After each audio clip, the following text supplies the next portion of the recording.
नमस्कार, मैं हूं विवेक। आज है 2 मार्च। खबरों में आगे बढ़ने से पहले एक नज़र हेडलाइंस पर। 5 मार्च तक मिलेगा बिहार एसटीईटी का अंक पत्र। मूल्यांकन नहीं करने वाले शिक्षकों पर होगी एफआईआर। फैंस की मौजूदगी में समर टेस्ट खेलेंगे विराट कोहली। यूक्रेन के लोगों के लिए होगी कॉलिंग फ्री। यूक्रेन में अभी फंसे हैं 350 बिहारी स्टूडेंट्स। चलिए अब बढ़ते हैं बिहार के 10 बड़ी खबरों की ओर विस्तार से। 5 मार्च तक मिलेगा एसटीईटी का अंक पत्र। 2 से 5 तक 17,000 छात्रों को दिया जाएगा अंक पत्र। राजेंद्र नगर में बनाया गया है इसका काउंटर। बिहार विद्यालय परीक्षा समिति द्वारा आयोजित एसटीईटी परीक्षा 2019 के अंक पत्र वितरण के लिए पटना के राजेंद्र नगर में काउंटर बनाया गया है। सेंटर पर 5 मार्च तक 17,000 स्टूडेंट को अंक पत्र दिया जाएगा। शिवरात्रि के कारण काउंटर को बंद रखा गया। शिक्षा विभाग ने कैंडिडेट्स से अपील किया है कि वह 5 मार्च तक अंक पत्र को हर हाल में रिसीव कर लें।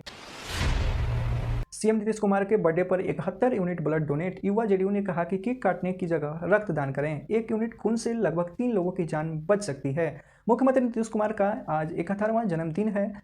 युवा जेडीयू ने इस जन्मदिन को एक अलग अंदाज में मनाया। युवा कार्यकर्ता ने सीएम के जन्मदिन पर केक काटने की बजाय रक्तदान करके समाज को संदेश दिया।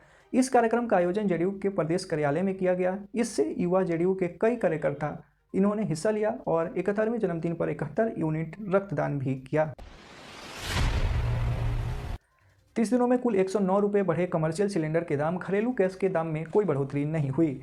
फास्ट फूड की दुकानों पर इसका असर साफ दिखने वाला है। एलपीजी कमर्शियल सिलेंडर के दाम 30 दिनों में कुल 109 रुपये बढ़ा दिए गए हैं। 1 फरवरी को कमर्शियल सिलेंडर के दाम 2127 रुपये थे, जो कि 1 मार्च को बढ़कर 2236 रुपये हो गए हैं। पटना में लगभग सभी एजेंसी पर रसोई गैस के व्यावसायिक सिलेंडर के दाम 2236 रुपये हो गए हैं। हालांकि घरेलू गैस में कोई परिवर्तन नहीं किया गया है, इससे थोड़ी सी राहत है, लेकिन व्यावसायिक सिलेंडर के दाम बढ़ने से होटल रेस्टोरेंट के दाम प्रभावित हो सकते हैं। मूल्यांकन नहीं करने वाले शिक्षकों पर होगी एफआईआर। 26 फरवरी से 8 मार्च तक था इंटर एग्जाम का शेड्यूल। जो मूल्यांकन केंद्र नहीं पहुंचे उन पर होगी कानूनी कार्रवाई। बिहार बोर्ड द्वारा इंटर और मैट्रिक परीक्षा के संचालन के बाद उनकी कॉपियों के मूल्यांकन की तैयारी भी पहले से ही पूरी कर ली गई थी।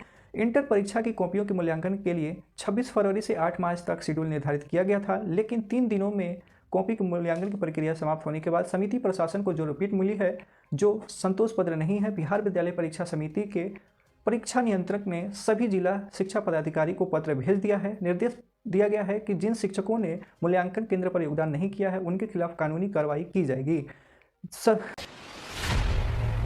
आइए जानते हैं बिहार में सरकारी नौकरी को लेकर बड़ी खबर को। भारतीय रेलवे ने ईस्ट कोस्ट रेलवे में अप्रेंटिस के 756 पदों पर निकाली है भर्ती। उम्मीदवार 7 मार्च तक इसे अप्लाई कर सकते हैं। भारतीय रेलवे ने ईस्ट कोस्ट रेलवे में अप्रेंटिस पदों पर भर्ती के लिए योग्य उम्मीदवारों से आवेदन मंगाए हैं। उम्मीदवार ऑफिशियल वेबसाइट rrcbbs.org.in पर जाकर 7 मार्च 2022 तक आवेदन कर सकते हैं। यहाँ कुल पदों की संख्या 756 है, जिसके लिए आवेदन मांगे गए हैं। योग्यता की बात करें तो पदों के लिए 10वीं के पास होने के साथ साथ ITI सर्टिफिकेट होल्डर्स उम्मीदवार होने चाहिए। आयु सीमा की बात करें तो इसके लिए 15 साल से लेकर 24 साल तक आवेदन कर सकते हैं। भारत नेपाल बॉर्डर के जाली नोटों के साथ मोतिहारी के रक्सौल में प्रवेश करते तस्कर को गिरफ्तार कर लिया गया। एसएसबी 47वीं बटालियन को यह सफलता मिली है। एसएसबी को गुप्त सूचना मिली थी कि पाकिस्तान में छपे जाली नोटों के साथ तस्कर भारत में प्रवेश करने के फिराक में है। इसी दौरान भारत नेपाल बॉर्डर पर एसएसबी ने चौकसी बढ़ा दी। इसी दौरान एसएसबी सिसवा ने शक के आधार पर एक की तलाशी ली। इस दौरान उसके पास 500 के कुल 93 जाली नोट बरामद हुए। पूछताछ में उसने अपना नाम चंद्रभूषण गुप्त बताया था, साथ ही अपना पता सीतामढ़ी जिला के रीगा थाना के बसंतपुर पगड़ी के वार्ड नंबर 2 उसने बताया।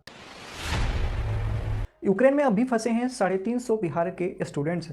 सबसे ज़्यादा मोतिहारी से 64 लोग फंसे हैं, वहीं पटना से 38 छात्र फंसे हुए हैं। कुल 3 दिनों में 83 छात्रों की वतन हुई वापसी। यूक्रेन में जारी संघर्ष के बीच केंद्र सरकार के ऑपरेशन गंगे से लगभग 83 छात्र सुरक्षित बिहार लौट चुके हैं। अभी भी करीब 350 से ज़्यादा बच्चों को वहां फंसे होने की सूचना है। राज्य सरकार की ओर से बनाए गए कंट्रोल रूम के लिए जरिए अब तक 350 बच्चों को आइडेंटिफाई किया गया है। इसमें सबसे ज़्यादा बिहार के मोतिहारी के बच्चे हैं। केवल इसी जिले से कुल 64 छात्र वहां फंसे हुए हैं। इसके अलावा पटना से 38 हैं, कटिहार से 19 हैं, पूर्णिया से 17 और सीतामढ़ी से कुल 15 बच्चों को आइडेंटिफाई किया गया है।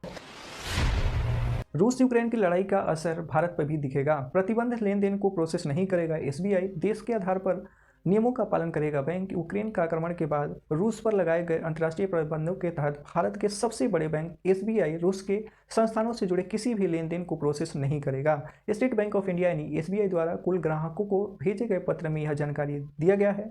प्रतिबंधित लिस्ट में लेन देन को प्रोसेस नहीं करेगा एसबीआई। पत्र के मुताबिक अमेरिका, यूरोपीय यूनियन और यूनाइटेड नेशन द्वारा प्रतिबंधित लिस्ट में संस्थानों, बैंकों और बंदरगाहों या जहाज से जुड़े किसी भी लेन देन को, चाहे वह किसी भी करेंसी में हो, उसका प्रोसेस नहीं किया जाएगा। एसबीआई के एक वरिष्ठ अधिकारी ने कहा कि कई देशों में हमारी मौजूदगी है, नियमों का पालन करना जरूरी है।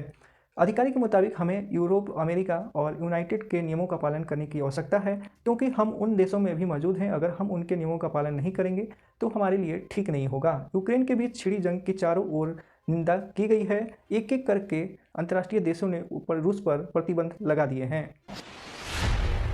यूक्रेन के लोगों के लिए कॉलिंग फ्री करेगा वोडाफोन। AT&T समेत 14 कंपनी ने फ्री कॉलिंग का ऐलान किया। रोमिंग चार्ज भी नहीं देना होगा। रूस यूक्रेन के बीच चल रही जंग के बीच एक तरफ से जहां टेक कंपनी यूक्रेन की मदद के लिए आगे आई है, तो अब टेलीकॉम कंपनियां भी यूक्रेन के सपोर्ट में आगे आने लगे हैं।